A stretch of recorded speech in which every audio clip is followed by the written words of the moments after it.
चलिए हमारे साथ महामंत्री जी भी हैं, जयशंकर दुबे जी हैं, इनसे भी जानते हैं कि इस चुनाव को किस तरीके से देखते हैं। आपका हमारे चैनल में हार्दिक स्वागत है। आपसे भी पहला सवाल यही है कि उत्तर प्रदेश की राजनीति को इस बार जो चुनाव संपन्न हुआ है किस तरीके से आप देखते हैं और किस आधार पर, क्या मानते हैं आप, किस आधार पर यहाँ की जनता ने अपना आशीर्वाद दिया है? सबसे बड़ा चुनावी मुद्दा इस चुनाव में क्या था?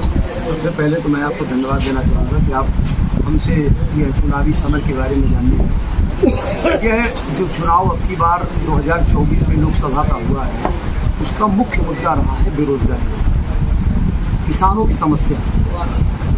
सबसे बड़ी समस्या किसानों के साथ थी, सबसे बड़ी समस्या बेरोजगारों के साथ थी। क्योंकि कारण क्या है कि मैं एक पत्रकार हूँ और पत्रकार को निष्पक्षता के तरीके से बात करने में कहीं कोई गुरेज नहीं है। बिल्कुल सही बात। हमको ना माननीय प्रधानमंत्री जी मोदी जी, हमारे देश के प्रधानमंत्री चाहे मोदी जी होंगे चाहे राहुल जी होंगे, मैं उनका प्रधानमंत्री के रूप में सम्मान करूंगा।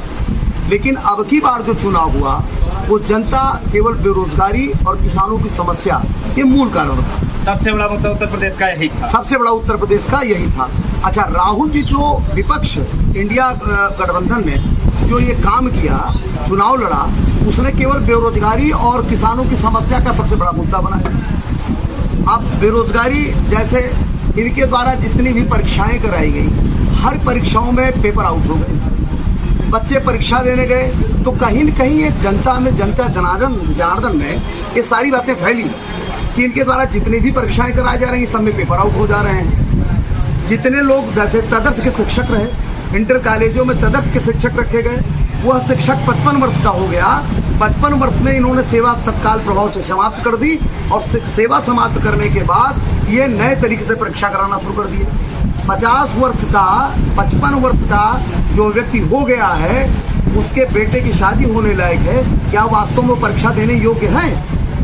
अच्छा, क्या मानते हैं? चलिए एक सवाल इसी पे ले लेते हैं। उत्तर प्रदेश की राजनीति पे जब हम लोग बात ही कर रहे हैं तो आपने जो बोला अभी कि पेपर लीक हो रहा है, पेपर लीक मामले में आप किसको जिम्मेदार मानते हैं? आप पत्रकार हैं और पत्रकार के व्यू से मैं आपसे जानना चाहता हूं कि आप इसमें किसको जिम्मेदार मानते हैं? मैं इसमें सबसे बड़ा जिम्मेदार सरकारी मशीनरी को मानता हूँ। सरकारी मशीनरी का मतलब दिस आर बाइनरी ऑपरेशन, जैसे बाइनरी ऑपरेशन है वो सबसे एबव लीनियर ऑपरेशन है। तो जैसे माननीय मुख्यमंत्री जी हैं, सरकार है, तो ये जो सरकारी मशीनरी है इसका हेड ऑफ डिपार्टमेंट HOD सरकार है। तो मैं अब ये जिम्मेदार, मैं सरकार को तो ना कह के सरकारी मशीनरी अगर कमी कर रही है तो कहीं न कहीं जिम्मेदारी इनकी थी। तो जिम्मेदारी तो इसमें योगी आदित्यनाथ जी की भी बनेगी, क्योंकि यहाँ के मुख्यमंत्री और कहीं ना कहीं प्रदेश के मुखिया हैं, और जब प्रदेश आप चला रहे हैं तो जिम्मेदारी भी उनकी भी तो बनेगी इसमें। देखिए, माननीय मुख्यमंत्री जी, जैसे माननीय मुख्यमंत्री जी हैं, वो वास्तव में अगर देखा जाए तो वो उनके व्यक्तिगत के अनुसार उत्तर प्रदेश को स्वतंत्रता से अभी चला नहीं पा रहे हैं। इनके पार्टी का कहीं न कहीं से दबाव है, उच्च पदाधिकारियों का दबाव है, संगठन का दबाव है। अभी जैसे देखा जाए, हमारे अध्यक्ष जी ने बताया आपको, तो इन्होंने जो हमको जानकारी है, सूत्रों के अनुसार जो जानकारी है, प्रत्याशियों की सूची जो इन्होंने भेजा था केंद्र में, हमारे माननीय अमित शाह जी और माननीय मोदी जी या जो भी संगठनात्मक कार्य कर रहे थे, उन्होंने उन प्रत्याशियों को नहीं उतारा जिन प्रत्याशियों की सूची माननीय मुख्यमंत्री जी भेजे थे। माननीय, देखिए, प्रदेश का जो मुख्यमंत्री होता है वो निचले तबके तक जुड़ा होता है। उसको उत्तर प्रदेश की स्थिति मालूम थी कि उत्तर प्रदेश में हर जनपद में किस प्रकार के व्यक्तियों को लड़ाया जाए, वो चुनाव जीतने में सफल होगा। ये संगठन ने ध्यान नहीं दिया।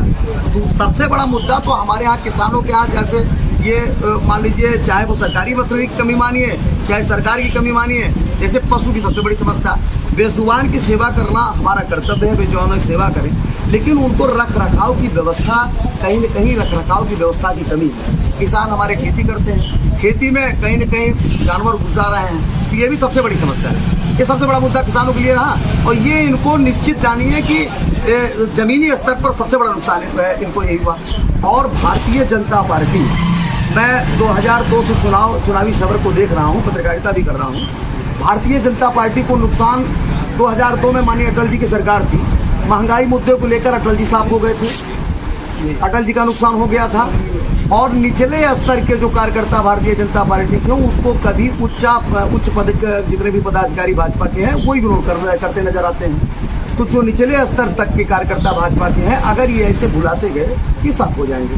तो जो विपक्ष रहा, विपक्ष ने, चूंकि राहुल जी चाहे राहुल जी भी हो, तो राहुल जी की योग्यता में कहीं कोई फीडबैक नहीं है। और कांग्रेस ने भी यह भी नहीं कहा सकता कांग्रेस ने काम नहीं किया, कांग्रेस ने भी काम किया है। 70 वर्षों में देखा जाए तो काम उसने बहुत सारी फैक्ट्रियाँ खोली, अमेठी में बहुत सारी फैक्ट्रियाँ खोली। राहुल जी को इन लोगों ने पप्पू पप्पू जो कह रहे थे, पप्पू शब्दों से उद्बोधन कर रहे थे, ये कहीं ना कहीं जनता को भी आक्रोश था, जनता को कष्ट हो रहा था। राहुल जी की योग्यता कम नहीं है, चाहे वो लिटरेशन के फॉर्म में जाने, चाहे योग्यता के रूप में जाने। राहुल जी जमीनी स्तर पर काम किए, हर प्रदेशों में जमीनी स्तर पर काम किए, उसी का लाभ राहुल जी को मिलता है। अच्छा, एक बात और पूछनी थी आपसे। विपक्ष शुरू से ही एक सवाल उठाता आया है कि संविधान बदल देंगे, सत्ता पक्ष के ऊपर आरोप लगाता है संविधान बदल देंगे, आरक्षण हटा देंगे। इसका कुछ प्रभाव उत्तर प्रदेश के चुनाव में पड़ा है या नहीं पड़ा है, किस तरीके से? देखिए, ये संविधान के लिए जो विपक्ष कहता रहा, ये तो झूठा, कहीं न कहीं झूठा को प्रचार रहा, सरकार के विरोध में को प्रचार रहा। ये इसका बदलने का इनका कोई मुद्दा नहीं रहा, न सरकार इसके बारे में विचार ही कर रही थी। हाँ, अगर संशोधन करती है तो गलत भी नहीं कर रही है, क्योंकि कारण क्या है कि ये इस मुद्दे का विरोध तो हमारी समझ से लगभग अपराध लोग करते हैं। इसलिए करते हैं कि 60 नंबर पाने वाला MBBS डॉक्टर होता है, 120 नंबर पाने वाला अभ्यर्थी फेल हो जाता है। आप एक पत्रकार हैं, महामंत्री भी हैं, मैं आपसे जानना चाहूँगा, क्या लगता है आपको, देश में जातिगत आधार पर आरक्षण होना चाहिए कि नहीं होना चाहिए, या आरक्षण जो आरक्षण मिल रहा है या आर्थिक आधार होना चाहिए, किस तरीके से देखते हैं इसको? देखिए, ये जो आरक्षण, हमारी समस्या, आरक्षण जो दिया जाता है वो व्यक्ति के जीवन में, चाहे वो पिछड़ी जाति का हो चाहे SC हो, उनको लाभ जीवन में एक बार दिया जाना चाहिए। जैसे एक बार वो नौकरी पाते समय आरक्षण का प्रयोग करके नौकरी पा गए, प्रमोशन में भी आरक्षण का ही प्रयोग हो रहा है, जहाँ भी जा रहे हैं आरक्षण का ही प्रयोग किया जा रहा है। तो ये कहीं न कहीं आरक्षण इस समाज को, इस देश को पीछे गर्त में ले जाता नजर आ रहा है। तो मैं इसका समर्थन बिल्कुल नहीं करता, इसका समर्थन नहीं करते। चलिए, एक सवाल आपसे और ले लेते हैं। भारतीय राजनीति की करते हैं, या 5 साल सरकार भले NDA की बन गई है, लेकिन भाजपा की पूर्ण बहुमत की सरकार नहीं बनी है, तो किस तरीके से देखते हैं मोदी जी को आगे दिक्कत होने वाली है कि नहीं होने वाली है? 5 साल चला पाएंगे या नहीं? देखिए, जहाँ तक हमारा अपना मानना है, 5 वर्ष तक मोदी सरकार बढ़िया से चलाएंगे। इसलिए चला लेंगे कि चूंकि इनके पास जो निर्दलीय सांसद हैं, निर्दलीय सांसद भी इनको समर्थन देते नजर आ रहे हैं। और अगर ये बिहार के नीतीश कुमार जी अपना समर्थन वापस भी ले लेते हैं, तभी सरकार NDA की गिरना नहीं। इसलिए मोदी जी की सरकार चलेगी।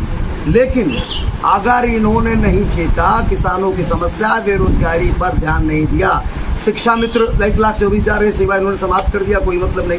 अगर इन्होंने बेरोजगारी पर नहीं चेते तो ये 27 में इनके विधानसभा चुनाव में बहुत बड़ा भारी नुकसान उठाना पड़ेगा।